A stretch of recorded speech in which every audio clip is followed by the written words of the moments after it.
ಇನ್ನು ವಿಧಾನಸಭೆಯಿಂದ ವಿಧಾನ ಪರಿಷತ್ಗೆ ಮೇಲ್ಮನೆ ಚುನಾವಣೆ ನಡೀತಾ ಇರುವಂತಹ ಕಾರಣದಿಂದಾಗಿ ಸಹಜವಾಗಿ ಮೂರು ಪಕ್ಷದಲ್ಲೂ ಕೂಡ ಬಹಳ ಲಾಬಿ ನಡೀತಾ ಇದೆ.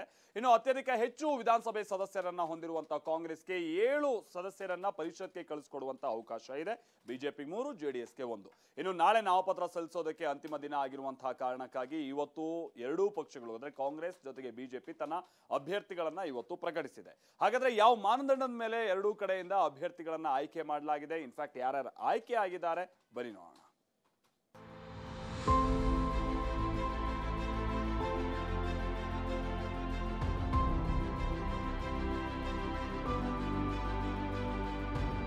ಎಲ್ಲರ ಚಿತ್ತ ಲೋಕಸಭಾ ಚುನಾವಣಾ ಫಲಿತಾಂಶದ ಮೇಲೆ ನೆಟ್ಟಿರುವ ಮಧ್ಯೆ ವಿಧಾನ ಪರಿಷತ್ ಫೈಟ್ ಕೂಡ ಕಾವು ಪಡೆದುಕೊಳ್ಳುತ್ತಿದೆ. ನಾಮಪತ್ರ ಸಲ್ಲಿಸಲು ನಾಳೆಯೇ ಕೊನೆಯ ದಿನಾಂಕವಾಗಿದ್ದು ಕೊನೆ ಕ್ಷಣದಲ್ಲಿ ಕಾಂಗ್ರೆಸ್ ತನ್ನ 7 ವಿಧಾನ ಪರಿಷತ್ ಸ್ಥಾನಕ್ಕೆ ಅಭ್ಯರ್ಥಿಗಳನ್ನ ಘೋಷಣೆ ಮಾಡಿದೆ. ಇತ್ತ ಬಿಜೆಪಿ ಕೂಡ 3 ಅಭ್ಯರ್ಥಿಗಳನ್ನ ಕಣಕ್ಕೆ ಇಳಿಸಿದೆ. ಜೆಡಿಎಸ್ ತನ್ನ ಏಕಮಾತ್ರ ಅಭ್ಯರ್ಥಿ ಹೆಸರು ಘೋಷಣೆ ಇನ್ನೂ ಕೂಡ ಬಾಕಿ ಉಳಿಸಿಕೊಂಡಿದ್ದು ಜವರಾಯಿಗೌಡಗೆ ಟಿಕೆಟ್ ನೀಡುವ ಸಾಧ್ಯತೆ ದಟ್ಟವಾಗಿದೆ ಎನ್ನಲಾಗ್ತಿದೆ.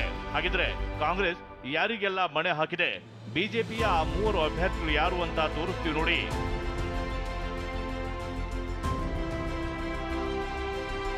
ಏಳು ಸ್ಥಾನಗಳ ಜೊತೆಗೆ ಮುಂಬರುವ ಪರಿಷತ್ ಉಪಚುನಾವಣೆಗೂ ಕೂಡ ಕಾಂಗ್ರೆಸ್ ಅಭ್ಯರ್ಥಿ ಘೋಷಣೆ ಮಾಡಿದೆ. ಸಿಎಂ ಪುತ್ರ Yathindra Siddaramaiah, N S Bosaraju, doctor K Govindaraju, Vasanthakumar, Jagadev Guttedar, Ivan D'Souza, Bilkis Banu ಮತ್ತು ಬಸನಗೌಡ ಬಾದರ್ಲಿಗೆ ಟಿಕೆಟ್ ಘೋಷಿಸಲಾಗಿದೆ. ಸದ್ಯ ಕಾಂಗ್ರೆಸ್ ಅಭ್ಯರ್ಥಿಗಳ ಪಟ್ಟಿಯಲ್ಲಿ 8 ಮಂದಿ ಹೆಸರು ಘೋಷಣೆ ಮಾಡಿದೆ. ಈ ಪೈಕಿ 7 ಮಂದಿ ಹಾಲಿ ವಿಧಾನ ಪರಿಷತ್ ಚುನಾವಣೆಗೆ, ಉಳಿದಂತೆ ಬಸನಗೌಡ ಬಾದರ್ಲಿ ಅವರು ಮುಂಬರುವ ವಿಧಾನ ಪರಿಷತ್ ಚುನಾವಣೆ ಅಂದರೆ ಜಗದೀಶ್ ಶೆಟ್ಟರ್ ಅವರ ರಾಜೀನಾಮೆ ಬಳಿಕ ತೆರವಾದ ಸ್ಥಾನಕ್ಕೆ ನಡೆಯಲಿರುವ ಚುನಾವಣೆಗೆ ಕಾಂಗ್ರೆಸ್ ಅಭ್ಯರ್ಥಿಯಾಗಿದ್ದಾರೆ. ರಾಯಚೂರು ನಾಯಕರ ವಿರೋಧದ ನಡುವೆಯೂ ಎನ್ಎಸ್ ಬೋಸರಾಜು ಮರು ಆಯ್ಕೆ ಆಗಲಿದ್ದಾರೆ. ಇನ್ನು ಸಿಎಂ ಸಿದ್ದರಾಮಯ್ಯಗೆ ಕ್ಷೇತ್ರ ಬಿಟ್ಟುಕೊಟ್ಟಿದ್ದ ಯತೀಂದ್ರ ಕೂಡ ಮೇಲ್ಮನೆ ಪ್ರವೇಶ ಮಾಡಲಿದ್ದಾರೆ. ಡಾಕ್ಟರ್ ಕೆ ಗೋವಿಂದರಾಜು 3ನೇ ಬಾರಿಗೆ ಆಯ್ಕೆಯಾಗುವ ಮೂಲಕ ಎಲ್ಲರ ಹುಬ್ಬೇರಿಸಿದ್ದಾರೆ. ಅಲ್ಪಸಂಖ್ಯಾತ ಕೋಟಾದಡಿ ಐವಾನ್ ಡಿಸೋಜಾ ಹಾಗೂ ಅಚ್ಚೇರಿ ಆಯ್ಕೆಯಂತೆ ಬಿಲ್ಕಿಸ್ ಬಾನು ಆಯ್ಕೆಯಾಗಲಿದ್ದಾರೆ. ನಾಳೆ ಎಲ್ಲ ಅಭ್ಯರ್ಥಿಗಳು ನಾಮಪತ್ರ ಸಲ್ಲಿಕೆ ಮಾಡಲಿದ್ದು ಚುನಾವಣೆ ಜೂನ್ 13ಕ್ಕೆ ಮತದಾನ ನಡೆಯಲಿದೆ.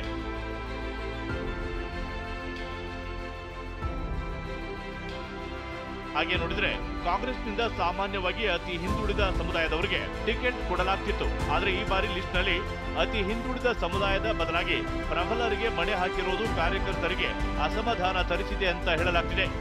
ಜಗದೇವ್ ಗುತ್ತೇದಾರ್, ವಸಂತ್ ಕುಮಾರ್ ಪರ ಖರ್ಗೆ ಬ್ಯಾಟ್ ಬೀಸಿದ್ರೆ ಗೋವಿಂದರಾಜು, ಐವಾನ್ ಡಿಸೋಜಾ, ಇಸ್ಮಾಯಿಲ್ ತಮಟಗಾರ್ ಪರ ಸಿಎಂ ಸಿದ್ದರಾಮಯ್ಯ ಬ್ಯಾಟ್ ಬೀಸಿದ್ರು. ಆದರೆ ಇದರಲ್ಲಿ ಗೋವಿಂದರಾಜು ಮತ್ತು ಐವಾನ್ ಡಿಸೋಜಾಗೆ ಟಿಕೆಟ್ ಸಿಕ್ಕಿದ್ದು ಎಂಸಿ ವೇಣುಗೋಪಾಲ್ ಪರ ಸಿಎಂ ಬ್ಯಾಟ್ ಬೀಸಿದ್ರು ಪ್ರಯೋಜನವಾಗಿಲ್ಲ.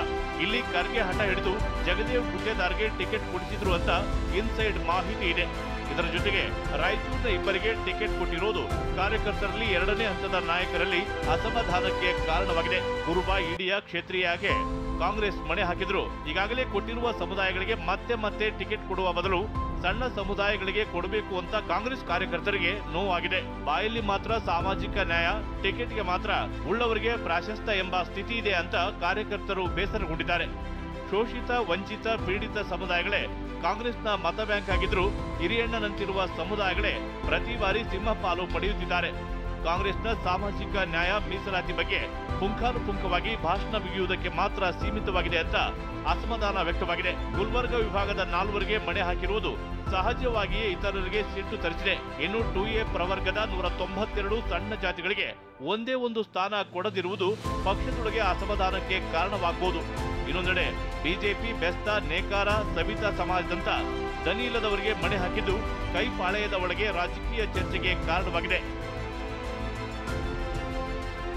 ಸಿಟಿ ರವಿಗೆ ಪರಿಷತ್ ಟಿಕೆಟ್ ಘೋಷಿಸಿದ ಬಿಜೆಪಿ.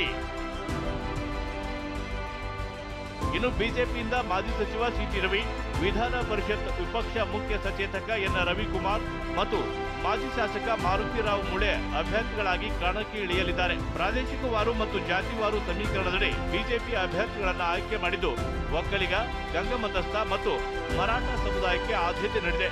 ಪ್ರಾದೇಶಿಕತೆ ಆಧಾರದಲ್ಲಿ ಕಲ್ಯಾಣ ಕರ್ನಾಟಕ, ಮಧ್ಯ ಕರ್ನಾಟಕ ಮತ್ತು ಮಲೆನಾಡು ಕರಾವಳಿ ಕರ್ನಾಟಕಕ್ಕೆ ಮಣೆ ಹಾಕಲಾಗಿದೆ. ಸಣ್ಣ ಸಮುದಾಯಕ್ಕೆ ಅವಕಾಶ ಕೊಡಬೇಕು ಎಂಬ ಅಂಶವೂ ಕೂಡ ಮುಳೆ ಹೆಸರು ಘೋಷಣೆಯಲ್ಲಿ ಆದ್ಯತೆಯಾಗಿ ಪರಿಗಣಿಸಲ್ಪಟ್ಟಿದೆ ಅಂತ ಹೇಳಲಾಗ್ತಿದೆ. ಮಾಜಿ ರಾಜ್ಯಾಧ್ಯಕ್ಷ ನಳಿನ್ ಕುಮಾರ್ ಕಟೀಲ್, ಸಂಸದೆ ಸುಮಲತಾ, ಮಾಜಿ ರಾಜ್ಯ ಉಪಾಧ್ಯಕ್ಷ ಎಂ ನಾಗರಾಜ್ ಸೇರಿದಂತೆ 10ಕ್ಕೂ ಹೆಚ್ಚು ಆಕಾಂಕ್ಷಿಗಳು ರೇಸ್ನಲ್ಲಿದ್ದರು.